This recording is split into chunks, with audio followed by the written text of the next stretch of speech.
Welcome to Penrose Learning, where we make understanding easy.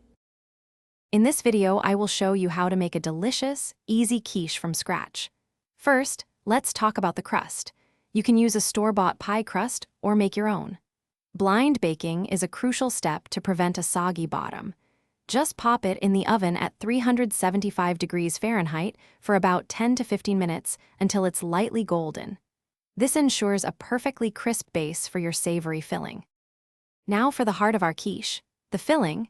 In a bowl, whisk together 4 large eggs with 1 1/2 cups of milk or cream, plus your favorite seasonings like salt and pepper. This is where you get creative.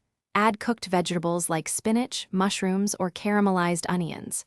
Don't forget cheeses such as Swiss or cheddar, and perhaps some cooked ham or bacon for extra flavor. Mix it all gently.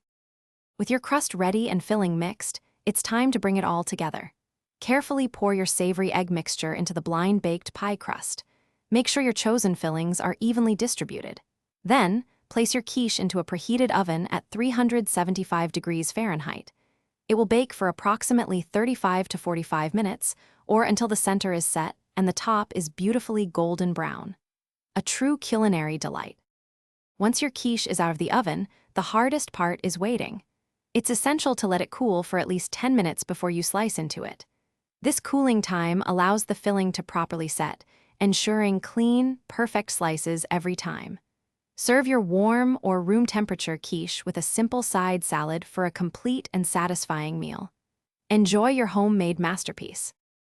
Thanks for watching. If this was helpful, leave a like and consider subscribing. See you next time.